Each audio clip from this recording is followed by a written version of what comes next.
रूस ने बाल्टिक सागर में जासूसी विमान भेजा। जर्मनी के यूरोफाइटर जेट्स ने कार्रवाई की। नेटो ने बाल्टिक सागर के ऊपर रूसी विमानों को रोका। पोलैंड जर्मनी की ओर बढ़ रहे रूसी विमानों को रोका था।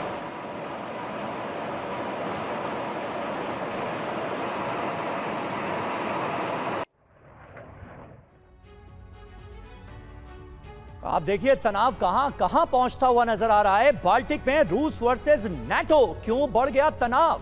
नाटो ने बाल्टिक सागर के ऊपर रूसी विमानों को रोका। जर्मनी ने रूस के विमानों को रोकने के लिए फाइटर जेट भेज दिए।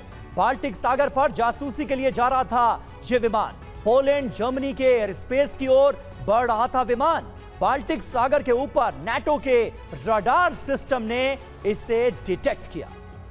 और आपको बता दें कि कैलिनिनग्राद से उड़ान भर रहे रूसी विमान को ट्रैक किया गया और नाटो के रडार सिस्टम से जर्मनी को इमरजेंसी अलर्ट भेजा गया। जर्मनी ने विमानों को रोकने के लिए 2 यूरोफाइटर जेट भेजे। पोलैंड और जर्मनी की ओर बढ़ने से पहले ही विमान को रोक दिया गया। समीर, साफ नजर आ रहा है कि बाल्टिक में ये तनाव आमने सामने अब बढ़ता ही जा रहा है। बिल्कुल, और ये तनाव आखिर कहां जाता हुआ नजर आ रहा है? मनीष झा हमारे सहयोगी हमारे साथ मौजूद हैं। बाल्टिक में रूस वर्सेस नाटो की ये लड़ाई क्या संकेत दे रही है मनीष आने वाले वक्त के लिए?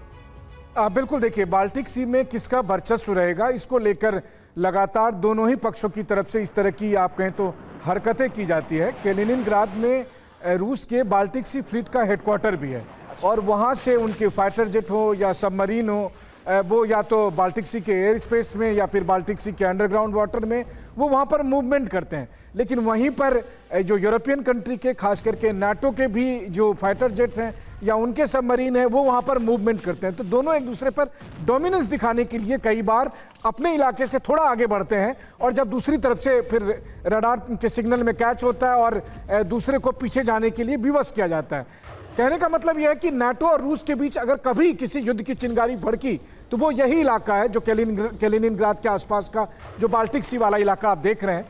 यहीं पर वो तीनों बाल्टिक कंट्री भी हैं जिनको लेकर लगातार नाटो के कंट्री कहते हैं कि रूस इस पर कब्जा कर लेगा।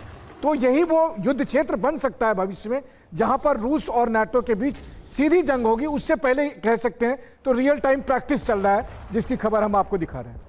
और सबसे अहम बात यह कि तीनों बाल्टिक देश नाटो मेंबर हैं, तो ऐसे में यह मामला और भी सेंसिटिव हो जाता है। और देखिए इस बीच चिकार्सी में भी रूस का बड़ा हमला। रूस ने ड्रोन अटैक कर मचाई है तबाही। चिकार्सी में हमले की तस्वीरें भी सामने आई हैं जहां पर बड़ा हमला किया गया, ड्रोन अटैक किया गया रूस की तरफ से।